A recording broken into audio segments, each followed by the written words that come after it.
Hi, everyone, and welcome to the State of State Schools podcast. I'm your host, John Stamper, Christian author, former homeschooler, and former public school teacher. Once a week, I'll give a quick recap of the most important headlines in education and pull back the curtain on what's really happening in our kids' schools. If you're a teacher, parent, or homeschool family, this podcast is for you. Thanks for listening, and let's get started. Hello, everybody. Welcome to episode number 39. Here's what I'm talking about in this episode. Gender spectrum and their sex ed training in schools. Chicago Public Schools refusing to release public records on their gender and sex ed training. And Governor Glenn Youngkin gives an absolute pardon to a father who was arrested at a school board meeting in 2021. I'll finish this episode with some updates of previously covered stories. So story number one is actually a story I wrote about in my book, and it touches on the harmful effects of radical ideologies and how they've taken over our government schools. So I'll paint the picture for you here. In 2021, in a Virginia high school, a teenage girl went to use the girls' bathroom, and while she was in the girls' bathroom, she was raped by a male classmate. This male classmate was a boy who identified as a girl. So this boy's trans identity was being reinforced at school and by school staff leading up to this attack. This girl's father is named Scott Smith. So when Mr. Smith's daughter told him what happened, he immediately contacted school administrators.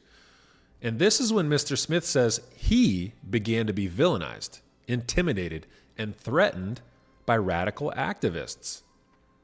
So a few weeks later, at a school board meeting, the school superintendent said that there was no record of sexual violence in the school and that students were not in danger. He said this while the victim and her father were in attendance and while the rapist was still on the loose. At this board meeting, the board was discussing whether or not to pass a transgender bathroom policy, which would allow boys into the girls' bathrooms. So Mr. Smith and his daughter were there, and they planned to speak up about the rape and how the school board was lying about it all, trying to cover it up. Around this time, a conflict broke out between Mr. Smith and the local activist who had been threatening to ruin Mr. Smith's business through social media. So stop and ask, why would someone threaten this father whose daughter was just raped? I think the answer is obvious. These people who support gender ideology care more about their perversion and delusion than the truth, more than they care about people who've actually been harmed by their ideology. So the father and this activist had a confrontation, and the two were separated. Mr. Smith was dragged away and charged with obstruction of justice and disorderly conduct. He was arrested. His picture was plastered in media outlets around the country. So do you think that this father deserved this? What would you have done? So the day after Mr. Smith's arrest, a spokesperson for the school district emailed all the parents saying that Mr. Smith, this father, he was the reason for the police presence at the school board meeting and that no students were in danger, even though, as I mentioned, the rapist was still free and one of their students was an actual rape victim. So soon after all this took place, that's when the National School Board Association wrote their infamous letter to President Biden, saying that parents at school board meetings were quote-unquote domestic terrorists. So not only was his daughter raped, ignored, and lied about, but Mr. Smith was arrested, demonized, called a domestic terrorist, and has been dragged through this fabricated legal battle for 2 years now. That is until just this week when Governor Glenn Youngkin granted Mr. Smith an absolute pardon. The official pardon stated, quote, Scott Thomas Smith has been publicly and falsely accused of domestic terrorism and hate crimes for attempting to advocate for his daughter, a victim of sexual assault. I have decided it is just and appropriate to grant this absolute pardon that reflects Scott Thomas Smith's factual innocence, end quote. Mr. Smith stated about the entire situation, quote, the damage has already been done. The process has been absolutely brutal because it took away some of my family treasure that could have gone to my daughter's situation. I'm thankful that the Youngkin administration gave me an off-ramp to these charges that never should have happened. It's kind of bittersweet because I really looked forward to winning this in court. But unfortunately, our justice system is so screwed up right now that I didn't feel that I could potentially get a fair shot in court. And that's what should scare every American, is that I had to take this because I could not trust our own justice system, end quote. Story number 2. So this story hits home for me because it's about my former employer, Chicago Public Schools. According to the Daily Caller, Chicago Public Schools refuses to release public records on some of their teacher trainings, specifically those about gender identity and sex ed. So my book is actually based on the mandatory teacher trainings I had to complete while I was teaching for Chicago Public Schools. Now, this was back in 2020, but the training sessions were all about preferred pronouns, gender identity, intersecting identities, and school policies that told us to keep secrets from parents about their kids' identity or sexuality. My teacher training took place during the first school year with COVID, when we were all remote. But we weren't trained on managing virtual classrooms or how to teach remotely. No. We were told to encourage transgenderism among our elementary school students. We were told to implement sexually inappropriate materials like the gender unicorn to kindergartners. And we were told to discriminate against our students and our colleagues based on their skin color and their religious beliefs. It was absolutely filled with Marxism and communism, which are atheist ideologies. Now, again, I'm talking about the training that I experienced in 2020, not necessarily the same trainings that this news article talks about. So this current article says that Daily Caller News filed a records request through the Freedom of Information Act, but Chicago Public Schools refuses to cooperate. The school district responded to the request claiming they were, quote, exempt from disclosure, end quote. Funny how that works. So the Lurie Children's Hospital actually provided most of these teacher training materials, stuff that promotes gender ideology and sexuality in schools. I actually covered this story earlier this year, but CPS, Chicago Public Schools, CPS paid over $90,000 for these training materials. And now CPS doesn't want to cough up the details about what was being taught. So here's just a sample of the kind of training materials that Lurie Children's Hospital was giving to Chicago schools. One workshop was called the, quote, LGBTQ-centered Gay-Straight Alliance Workshop, which covered topics on sexual communication in a gender-affirming way, healthy LGBTQ relationships, anal sex, and HIV. Now, imagine being a teenager or even a preteen, going to class first thing in the morning, and your teacher is talking to you about anal sex. And this is what state leaders and school boards are fighting for. They want this to happen. A co-founder for the parent group called Moms for Liberty said, quote, if it must be hidden from parents, then it's wrong. Parents have a fundamental right to be engaged in the education of their children, and taxpayers deserve to know where their hard-earned money is going. Instead of funding these programs, schools should invest in the actual education of the students, and perhaps then the reading and arithmetic proficiency scores would not be plummeting across the country, end quote.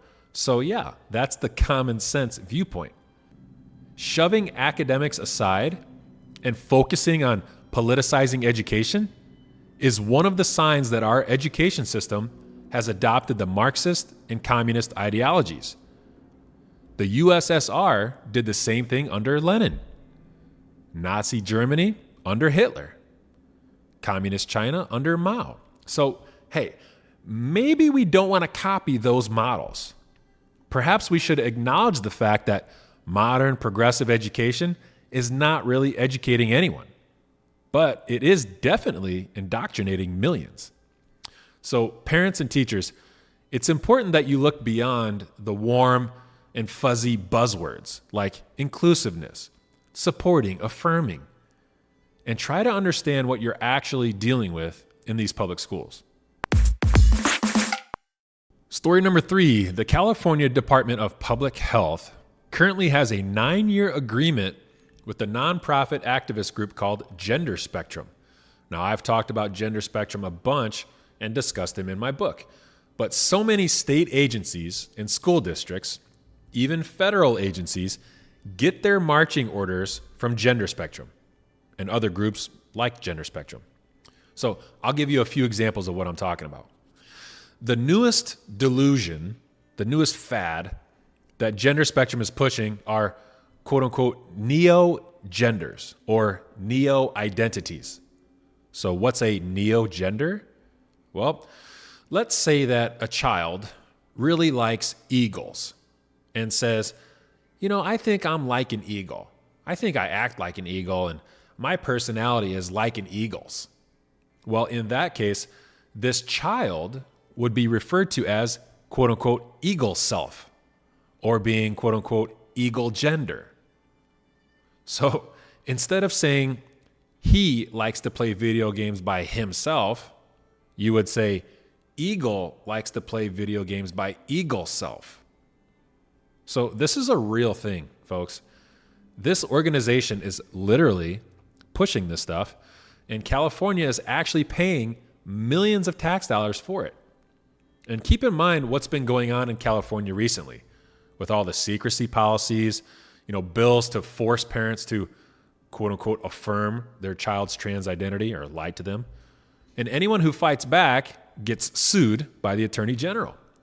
So the state takes your money, uses it to pay for your children to be indoctrinated with all sorts of evil, then sues you when you simply want to be notified about what's going on. I would say welcome to the Twilight Zone, but that'd be an insult to the Twilight Zone. What's happening now in California is way worse. So let me keep going with this Gender Spectrum group. Here's what the manager of family and educational programming at Gender Spectrum says, quote, "If parents are not supportive of neo-gender identities and the youth is feeling really torn because of that, I definitely recommend supporting that youth in the ways that you can. So definitely making sure to use this youth's pronouns when it's safe to. The youth may request, obviously, don't use these pronouns around my parents, but when you two are alone or in spaces where their parents are not there, or the youth has indicated that it's safe, making sure to use those neo pronouns or making sure to refer to them in ways that make them feel gender affirmed," end quote. So if that's not an ideological wedge between parents and their children, I don't know what is. Also, listen to what they said. Make sure to use these pronouns when you're alone with the child? Good Lord. With this epidemic of pedophilia in this country, around the world, does nobody else see the perversion here? It's all about being alone with kids, talking about sexuality, while intentionally keeping the parents out of it, only doing it when the parents are not around. Gender Spectrum also provides, quote unquote, gender support plans, which students can fill out in school and request different pronouns. They can indicate their gender identity, and students can also indicate whether or not their parents should know about it. So this stuff is being financed and supported by the state of California, as well as the CDC. Yes, the Center for Disease Control. They use Gender Spectrum materials. The same CDC that sets masking guidelines and vaccination guidelines, the CDC sets their national sex ed standards to align with what Gender Spectrum says. So here are some examples of what the CDC and Gender Spectrum say that kids need to be learning in schools. Here are a few examples. First, students should be able to define gender identity by second grade. So bye-bye to teaching biological fact and hello to delusion and indoctrination by the age of 7. Second, students should be able to describe the role of puberty blockers by 5th grade. 5th graders should also be able to explain how gender identity and gender expression exist along a spectrum. And finally, 8th graders should be able to define anal sex and list various pregnancy options, including abortion. Never mind how to read at grade level or do math or know what the Constitution says. Anal sex is what kids should know about. So that's what the CDC and Gender Spectrum believe. So here's what the CDC says about these standards. Quote, "The standards are designed to help schools focus on what is most essential for students to learn. Most essential for students to learn by the end of a grade level or grade span, and can be used to create lessons and curricula with aligned learning objectives." So that's what they say is most essential for students to learn. Gender identity, puberty blockers, abortion, anal sex. So a consultant for Gender Spectrum said about these sex ed standards, quote, "Things like social media and YouTube are giving young people more permission to explore their identity and maybe to try on new identities and decide if those are right for them or not. I would say that's a good thing, not a bad thing, and that kids should be supported in that," end quote. So pay attention to the slippery slope here, folks. Everyone knows how a slippery slope works, right? You give in a little bit and then a little bit more, and before you know it, you've gone farther down than you ever intended on going. And that's exactly what's happening in our schools and really in our country. It's also what happens in our own individual lives, especially with social media. So all of us should be able to relate. So please don't disregard this evil just because it may be in a different state. It's all over. This stuff is becoming mainstream. I mean, don't you remember how much the CDC was controlling your life during COVID? Don't you remember the serious impacts that their guidelines had on schools, businesses, restaurants, airlines, going into the grocery store, and hospitals? It was insane. It still is insane. And these radical gender theories and these lies are being supported by powerful groups like state governments and even the CDC. So I'll finish with a few shorter stories and some updates. Story number 4, California Custody Bill, AB 957. I discussed this last week, but Assembly Bill 957 has passed the California State Senate and the Assembly, which means it now goes to the governor's desk for him to either sign or veto. If Governor Newsom does neither, the bill will automatically become law. So it's literally one step away. This bill deals with custody disputes that would require courts to consider whether or not a parent affirms their child's transgender identity before they rule on custody disputes. So if two parents happen to have a child that's suffering from gender confusion, maybe the school or social media or the other parent has indoctrinated the child, confused them. If one parent does not reinforce the transgender lie, they could very likely lose custody of their child. Not because of physical abuse, not because of neglect or drug use or violence or anything like that, but simply for not bowing the knee to the gender identity gods. You're going to lose your child. If you don't suspend all common sense and biological fact, the state is taking your child away. That's what this bill says. So if you want to keep custody of your own child in California, you'll be forced to recite the nonsensical, evil, abusive lie of transgenderism. And that's if this bill makes it through just one more step. Story number 5, Louisiana Senator John Kennedy recently read pornographic children's books out loud in Congress. Why? Well, the state of Illinois just passed a law that prohibits parents from removing pornographic books from their kids' school libraries. Senator Kennedy decided to read from 2 of those books and enter their text into congressional record. The books were called Gender Queer and Not All Boys Are Blue. So I'm not going to read the quotes because they're disgusting, but they graphically describe anal sex and other homosexual acts, total perversion. And these books are in public school libraries in Illinois right now. So kids can go read this stuff and parents can't do anything about it. So after Senator Kennedy read from these books, he asked the Illinois Secretary of State if he thinks these books should be available to kids. And the Illinois Secretary responded, quote, "With all due respect, Senator, the words you spoke are disturbing, especially coming out of your mouth," end quote. So the Illinois Secretary of State acknowledges how disturbing the content is, but yet his own state passed a law that keeps these books in public schools in front of children. And parents have absolutely no control over that. So who has more influence on the child in this scenario? The state or the parents? Story number 6, New York teachers who were fired during COVID for not getting the vax finally get their jobs back with back pay. So during the whole COVID pandemic, thousands of teachers around the country were fired for refusing to take the COVID vax.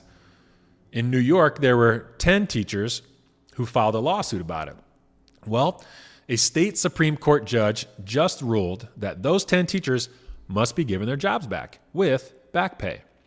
The judge wrote, quote, "This court sees no rational basis for not allowing unvaccinated classroom teachers in amongst an admitted population of primarily unvaccinated students," end quote. He later wrote that, quote, "Hindsight is a powerful tool. The pandemic today is not what it was a year ago or even 2 years ago. Being vaccinated does not prevent an individual from contracting or transmitting COVID-19, end quote.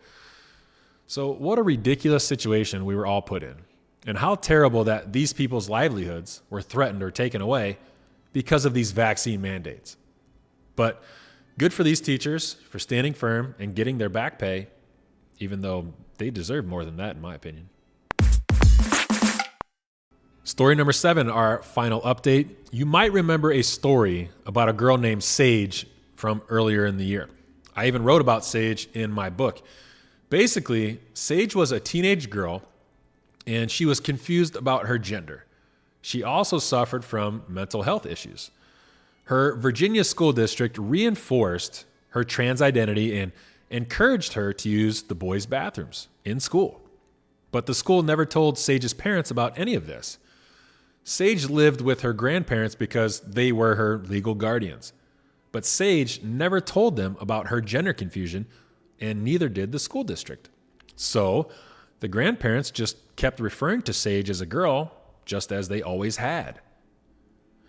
Sage was verbally, physically, and sexually harassed and threatened by boys in her school. And she eventually ran away from home to meet up with someone she met online. But it turned out that the person she met was a pedophile who kidnapped Sage, raped her, and sex trafficked her across state lines.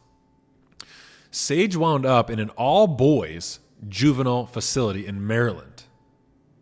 A girl in an all-boys juvenile facility in another state, Maryland. Maryland state officials chose to affirm Sage's trans identity, meaning they reinforced Sage's confusion and kept lying to her about it, and they kept Sage away from her parents in a separate state. Because Sage's parents had not affirmed Sage's trans identity, the state of Maryland considered them to be unsafe. That's how they justified keeping this teenage girl a hostage, basically, in a boys' juvenile facility. So, Sage was sexually assaulted yet again in this male juvenile facility where these radical state officials had placed her and were keeping her. So what did Sage do? She decided to run away from the facility, was sex trafficked again, and this time wound up in Texas. Finally, Texas authorities returned Sage to her parents in Virginia. Now, Sage's parents are suing the school district for their involvement in all of this. In addition, the public defender in Maryland, who kept Sage separated from her family, is also listed in the lawsuit. So that's good.